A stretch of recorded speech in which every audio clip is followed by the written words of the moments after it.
பக்க வசனம் பேசி நாசூக்காக பணத்தை பறித்தது எப்படி? தஞ்சாவூர் மாவட்டம் கும்பகோணம் அருகே உள்ள அண்ணா அக்ரஹாரம் பகுதியைச் சேர்ந்தவர் முருகன்.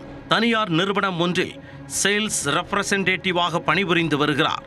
தன் நிறுவனம் சார்பில் பணம் வசூல் செய்வது இவரது வாடிக்கை. அதன்படி மதுரைக்கு பண வசூலுக்காக சென்றபோது திலகர் திடல் அருகே கோபாலன் கொத்தன் தெருவில் நடந்து சென்று கொண்டிருந்தார். அப்போது டிப்டாப்பாக உடையணிந்து போலீஸ் ஹேர் கட்டிங் செய்து எதிரே வந்த நபர் அவரை வழிமறித்துள்ளார். தான் ஒரு காவல்துறை உயர் அதிகாரி என கூறி கட்டை குரலில் பேசியதும் முருகன் நம்பிவிட்டார். அவர் கொண்டு வந்த பையை பிடுங்கி பரிசோதித்தவர் அதில் இருந்த 1.5 லட்சம் ரூபாய் பணத்தை கூசாமல் எடுத்து பாக்கெட்டில் வைத்துக் கொண்டார்.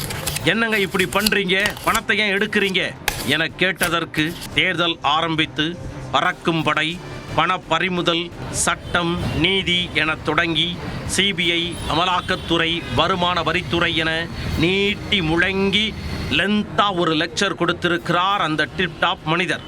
எதுவும் புரியாவிட்டாலும் அமைதியாக கேட்டுக்கொண்டிருந்த முருகனிடமிருந்து ஆபீஸில் வந்து பணத்தை பெற்றுக்கொள்ளுமாறு கூறிவிட்டு சிங்க நடை போட்டு சரக் சரக் என நடந்து சென்றுள்ளார். ஆபீஸ் என்று சொன்னார், எந்த ஆபீஸ் என்று சொல்லவில்லையே என யோசித்துக் கொண்டிருக்கும் போதே அந்த டிப்டாப் மனிதர் கண்ணில் இருந்து மறைந்து விட்டார். பணத்தை பறிகொடுத்து விட்டோமோ என்பது அரை மணி நேரத்திற்கு பிறகே அவருக்கு உரைக்க திலகர் திடல் காவல் நிலையத்திற்கு சென்று கண்ணீருடன் புகார் அளித்தார். விரைந்து செயல்பட்ட போலீசார் சம்பவ இடத்தில் இருந்த சிசிடிவி காட்சியை பார்த்த பொழுது அட நம்ம ஹரிகிருஷ்ணன் என உடனே கண்டுபிடித்து விட்டனர். ஹரிகிருஷ்ணன் ஒரு நாடக கலைஞர்.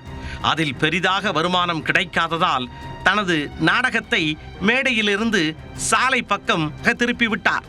சாலையில் செல்வோரிடம் போலீஸ் அதிகாரி என நாடகம் போட்டு பணம் பறிப்பதை சைடு பிசினஸாக தொடங்கி வெற்றிகரமாக நடத்தி வந்துள்ளார் ஹரிகிருஷ்ணன். அவரிடம் இருந்த பணத்தை பறிமுதல் செய்த போலீசார் அவரை கைது செய்து சிறையில் அடைத்தனர்.